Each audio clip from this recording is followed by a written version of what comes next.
स्वागत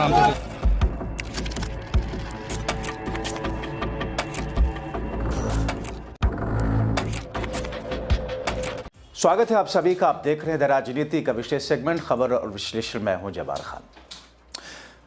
दोस्तों, सबसे पहले आप वीडियो देखिए।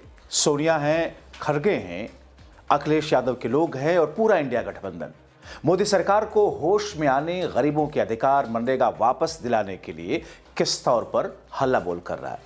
और ये तस्वीरें हैं संसद परिसर की। आराम से चलते रहो। लेफ्ट आइए। अधिकार वापस दो, वापस दो, वापस दो, मनरेगा वापस दो, वापस दो, वापस दो, गरीबों का अधिकार छीनना बंद करो, बंद करो, बंद करो, अरे मनरेगा वापस दो, वापस दो, वापस दो, सोनिया गांधी वापस दो, वापस दो, वापस दो, मजदूर का अधिकार वापस दो, वापस दो, मनरेगा जिंदाबाद, जिंदाबाद, जिंदाबाद। मगर दोस्तों, एक तरफ जहां मोदी सरकार मनरेगा यानी कि गरीबों के लिए रोजगार गारंटी, जिसमें महात्मा गांधी का वो विजन शामिल है और इसीलिए महात्मा गांधी का नाम शामिल किया गया था, क्योंकि गांधी का ये कहना था, राष्ट्रपिता का, कि देश का कोई भी कदम हो सरकार का, उसमें सबसे पहले पंक्ति में खड़े हुए आखिरी शख्स के बारे में सोचना चाहिए। जाहिर तौर पर मनरेगा, जिसमें महात्मा गांधी का नाम शामिल किया गया था, इसी नीति से।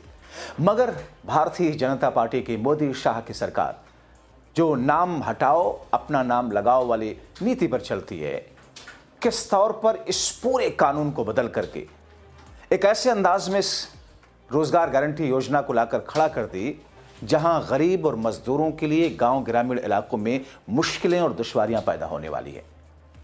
और इसी बात का विवाद है, इसी बात को लेकर के विरोध है।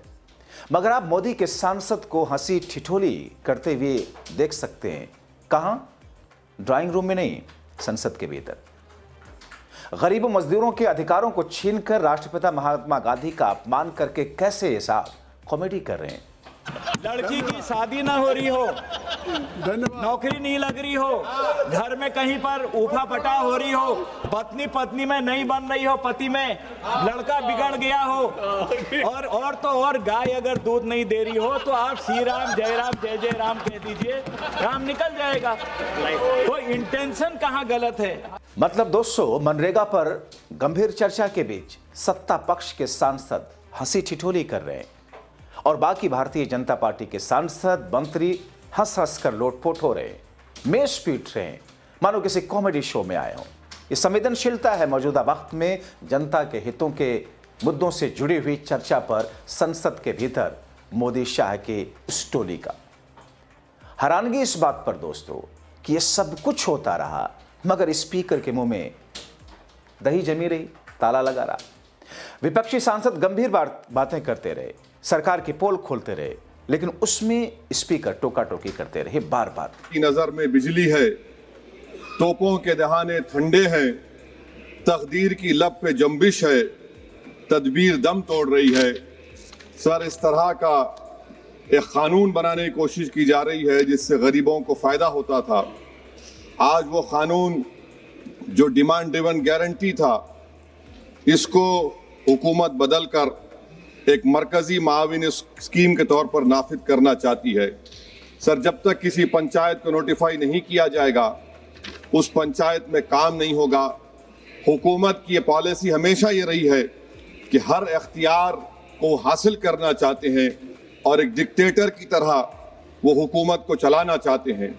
सर, आप बताइए, मरकजी हुकूमत ये कैसे फैसला करेगी कि एक डिमांड ड्रिवन गारंटी को आप रियासत को बोलेंगे नॉर्मेटिव एलोकेशन कर दिया जाएगा, और अगर कोई रियासत उससे ज्यादा अखराजात करती है तो फिर उनको उसका बोझ उठाना पड़ेगा।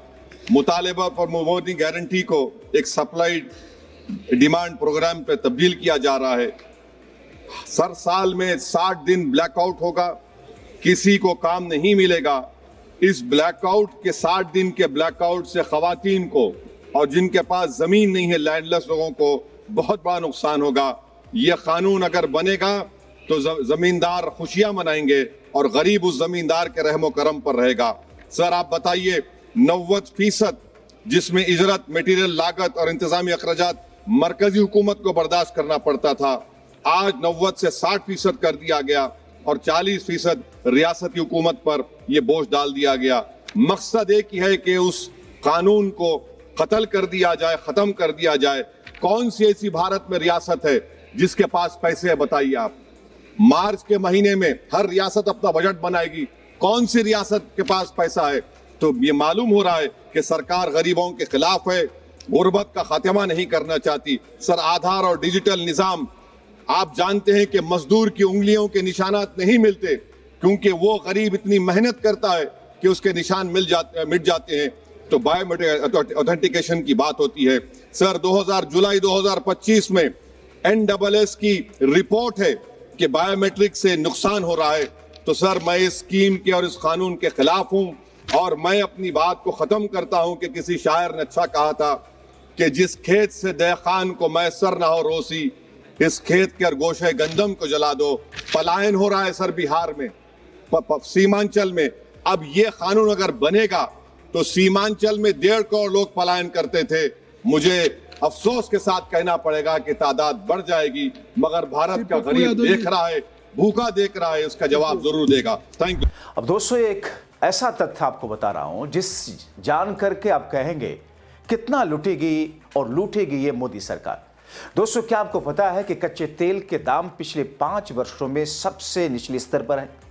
आज गूगल कीजिए, अंतर्राष्ट्रीय मार्केट में क्रूड ऑयल देखिए, $55 प्रति बैरल, यानी कि $55 में एक बैरल कच्चा तेल मिल रहा है।